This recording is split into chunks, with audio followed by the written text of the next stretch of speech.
बिस्मिल्लाहिर्रहमानिर्रहीम। बिस्मिल्लाहिर्रहमानिर्रहीम। अस्सलाम वालेकुम माय यूट्यूब फैमिली। उम्मीद करती हैं तुसीं ठीक होवोगे। अल्हम्दुलिल्लाह मैं भी ठीक हाँ।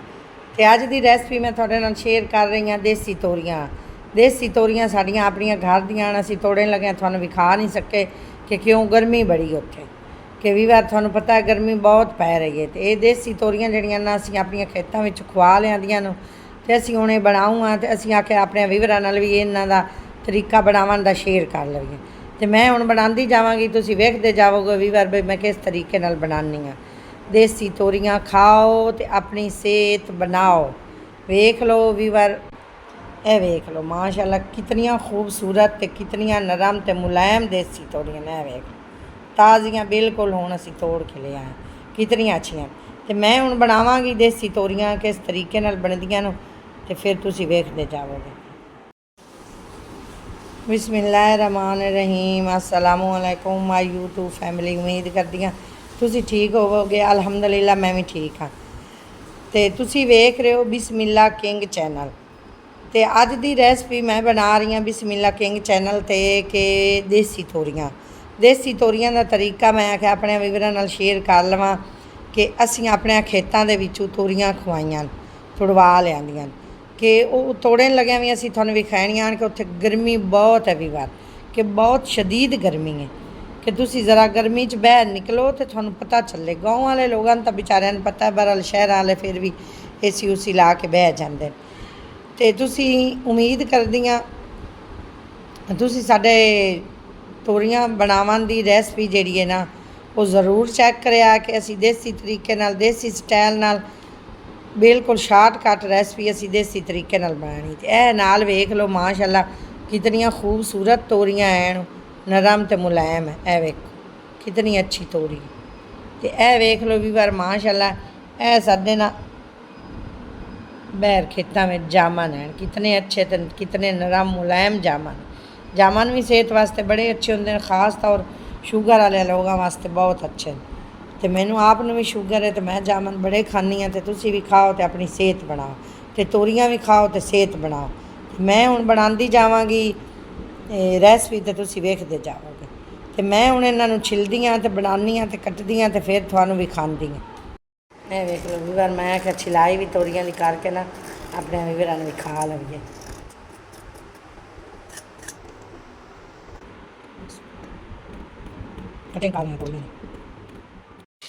बिस्मिल्लाहिर्रहमानिर्रहीम। देखो वीवर माशाअल्लाह मैं कढ़ाई उत्ते रख ली है तो हुण मैं तोरियां बनाने लगी। ए मैं प्याज ते लहसुन पा रही हूँ, घी साडा गर्म हो गया। बिस्मिल्लाहिर्रहमानिर्रहीम। देसी तोरियां पा रही हूँ मैं, सारियां कट्टियां चीज़ां सुट्टांगी। सब्ज़ मिर्चां टमाटर, सब्ज़ मिर्चां मैं ज़्यादा साबित पानी हूँ,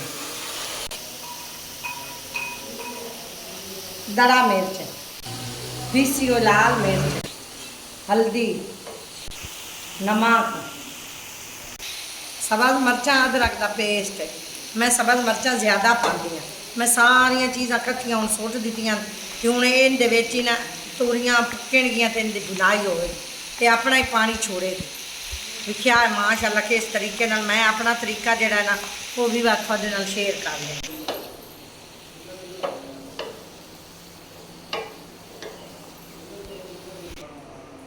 वेखो वीवर माशाअल्लाह मैं सारिया चीज़ां में सुट लियां, सुट के तो हुण मिक्स करके ना तो हुण मैं इसनूं ना उत्तों ढाँप देवांगी तो 10 मिनटां बाद ना इन ढक के पकावांगी। वेख लो वीवर माशाअल्लाह 10 मिनटां बाद साडे ना देसी तोरियां दी लौक आ गई है। बिस्मिल्लाह हम बस थोड़ा थोड़ा हल्का हल्का पानी रह गया, थोड़ा थोड़ा ये इन्होंने अस बुनाई करके ना ये स्टीम ने अपना ही पानी छोड़िया। असी दूसरा पानी कभी भी तोरियां में नहीं पाया तो ना असी कभी सोड़ के बनाइया ना। असी इस तरीके नाल ही ना सारिया चीज़ां कट्ठियां में सुट के ना तो बनाने हैं।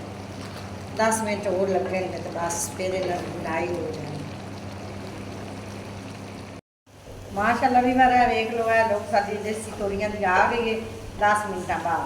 तो हुण इहदी बस थोड़ी जी असां बुनाई करनी है, जिस घी उत्ते आ जाना ना ਥੋੜਾ ਥੋੜਾ ਹਲਕਾ ਹਲਕਾ ਘੀ ਆਇਆ, ਫਿਰ ਥੋੜਾ ਥੋੜਾ ਹੋਰ ਆਵੇਗਾ ਤੇ ਬਸ ਇਹਦੀ ਅੱਛੇ ਤਰੀਕੇ ਨਾਲ ਫਿਰ ਬੁਨਾਈ ਕਰਕੇ ਤੇ ਇਤਨੀਆਂ ਮਜ਼ੇ ਦੀਆਂ ਟੇਸਟੀ ਦੇਸੀ ਤੋਰੀਆਂ ਇਸ ਤਰੀਕੇ ਨਾਲ ਬਣਦੀਆਂ ਨਾ, ਤੁਸੀਂ ਵੀ ਬਣਾ ਕੇ ਖਾਓ ਤੇ ਸਿਹਤ ਵਾਸਤੇ ਬਹੁਤ ਅੱਛੀਆਂ ਹੁੰਦੀਆਂ। ਜਿਹੜੇ ਨਾ ਪਾਣੀ ਤੋਂ ਬਗੈਰ ਇੰਜ ਪਕਾਣੀਆਂ, ਇਹ ਬਹੁਤ ਅੱਛੀਆਂ ਹੁੰਦੀਆਂ। ਇਹ ਵੇਖ ਲਓ ਵੀ ਵਾਰ ਮਾਸ਼ਾਅੱਲਾ ਦੇਸੀ ਤੋਰੀਆਂ ਸਾਡੀ ਇਸ ਰੈਸਪੀ ਦੀ ਬੁਨਾਈ ਹੋ ਗਈ ਬੜੀ ਅੱਛੇ ਤਰੀਕੇ ਨਾਲ ਕਿ ਘੀ ਅਸਾਂ ਬਿਲਕੁਲ ਪੂਰਾ ਪਾਇਆ ਕਿ ਬਹੁਤ ਜ਼ਿਆਦਾ ਘੀ ਵੀ ਜਿਹੜਾ ਨਾ ਉਹ ਨਹੀਂ ਅੱਛਾ ਹੁੰਦਾ। ਤੇ ਹੁਣ ਇਹਨੂੰ ਨਾ ਅਸੀਂ 2 ਮਿੰਟ ਬਸ ਸਿਰੋਂ ਬਿਲਕੁਲ ਸਲੋ ਆਗ ਕਰਕੇ ਨਾ, ਚੁੱਲ੍ਹਾ ਸਲੋ ਬਿਲਕੁਲ ਕਰਕੇ ਤੇ ਇਹਨੂੰ ਦਮ ਦੇਵਾਂਗੇ ਤੇ ਦਮ ਤੋਂ ਬਾਅਦ ਫਿਰ ਤੁਹਾਡੇ ਨਾਲ ਵੀ ਖਾਂਦੇ ਆ। ਹਾਂ ਇਹ ਵੇਖ ਲਓ ਐਲ ਬਿਲਕੁਲ ਉੱਤੇ ਆ ਗਿਆ ਤੇ ਹੁਣ ਅਸੀਂ 2 ਮਿੰਟ ਇਹਨੂੰ ਦਮ ਦੇਣਾ ਤੇ ਬਸ ਬਿਸਮਿਲ੍ਲਾਹਿਰ ਰਹਿਮਾਨ ਰਹੀਮ। ਇਹ ਵੇਖ ਲਓ ਵੀ ਵਾਰ ਮਾਸ਼ਾਅੱਲਾ ਦੇਸੀ ਤੋਰੀਆਂ ਸਾਡੀਆਂ ਬਣ ਕੇ ਰੈਡੀ ਹੋ ਗਈਆਂ, ਤਿਆਰ ਹੋ ਗਈਆਂ ਬਿਲਕੁਲ। ਤੇ ਅਸੀਂ ਹੁਣ ਡਿਸ਼ ਆਊਟ ਕਰਨ ਲੱਗੇ ਆਂ, ਅਸੀਂ ਖਾਣ ਲੱਗੇ ਆਂ। ਮਾਸ਼ਾਅੱਲਾ ਵੇਖ ਲਓ ਲਾਲ ਸੁਰਖ ਮਿਰਚਾਂ, ਸਬਜ਼ ਮਿਰਚਾਂ ਕਿਤਨੀਆਂ ਅੱਛੀਆਂ ਲੱਗ ਰਹੀਆਂ ਨੇ। ਤੇ ਉਮੀਦ ਕਰਦੀ ਹਾਂ ਅੱਜ ਦੀ ਰੈਸਪੀ ਤੁਹਾਨੂੰ ਬੜੀ ਅੱਛੀ ਲੱਗੀ ਹੋਵੇਗੀ ਤੇ ਪਸੰਦ ਆਈ ਹੋਵੇਗੀ ਤੇ ਸਿਹਤ ਵਾਸਤੇ ਬਹੁਤ ਅੱਛੀਆਂ ਤੇ ਤੁਸੀਂ ਵੀ ਇਸ ਰੈਸਪੀ ਨੂੰ ਫਾਲੋ ਕਰੋ ਤੇ ਤੁਸੀਂ ਵੀ ਇਹ ਰੈਸਪੀ ਜ਼ਰੂਰ ਬਣਿਆ ਟਰਾਈ ਜ਼ਰੂਰ ਕਰਿਆ। ਤੇ ਅੱਜ ਦੀ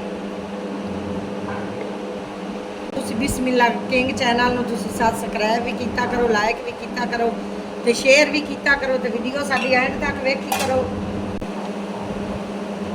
ਵੇਖ ਲਓ ਨਾਲ ਅਸੀਂ ਲੱਸੀ ਵੀ ਬਣਾ ਲਈਏ ਤੇ ਦੇਸੀ ਤੋਰੀਆਂ ਇਹਨਾਂ ਦਾ ਨਾ ਕੰਟਰਾਸਟ ਬਹੁਤ ਅੱਛਾ ਹੁੰਦਾ, ਨਾਲ ਲੱਸੀ ਵੀ ਪੀਤੀ ਕਰੋ। ਦੇਸੀ ਜਿਹੜੀਆਂ ਨੈਚੁਰਲ ਚੀਜ਼ਾਂ ਹਨ ਸਬਜ਼ੀਆਂ ਉਹ ਖਾਦੀਆਂ ਕਰੋ ਕਿ ਸਿਹਤ ਵਾਸਤੇ ਬਹੁਤ ਅੱਛੀਆਂ, ਸ਼ੂਗਰ ਵਾਲੇ ਬੰਦੇ ਵਾਸਤੇ ਵੀ ਇਹ ਬਹੁਤ ਅੱਛੀਆਂ ਹੁੰਦੀਆਂ ਨੇ। ਇਸ ਤਰੀਕੇ ਨਾਲ ਬਣਾਓ ਜਿਵੇਂ ਮੈਂ ਬਣਾਈਆਂ। ਤੇ ਅੱਜ ਦੀ ਵੀਡੀਓ ਦਾ ਅਸੀਂ ਇੱਥੇ ਹੀ ਕਰਦੇ ਹਾਂ ਐਂਡ ਹੋ ਤੇ ਅੱਲਾ ਹਾਫਿਜ਼ ਹੋ ਤੇ ਹੱਸਦੇ ਰਹੋ ਵਸਦੇ ਰਹੋ, ਖੁਸ਼ ਰਹੋ, ਆਬਾਦ ਰਹੋ ਤੇ ਸਦਾ ਸਲਾਮਤ ਰਹੋ। ਤੇ ਇਹ ਵੇਖ ਲਓ ਮਾਸ਼ਾਅੱਲਾ ਲੱਸੀ ਦੇ ਉੱਤੇ ਅਸੀਂ ਥੋੜਾ ਜਿਹਾ ਜ਼ੀਰਾ ਪਾ ਰਹੇ ਹਾਂ। ਜ਼ੀਰੇ ਵਾਲੀ ਲੱਸੀ ਬਹੁਤ ਅੱਛੀ ਹੁੰਦੀ ਨੇ ਤੇ ਤੁਸੀਂ ਬਣਾ ਕੇ ਪੀਓ। ਤੇ ਅੱਲਾ ਹਾਫਿਜ਼ ਤੇ ਫਿਰ ਨਈ ਰੈਸਪੀ ਨਾਲ ਤੁਹਾਨੂੰ ਮਿਲਾਂਗੇ।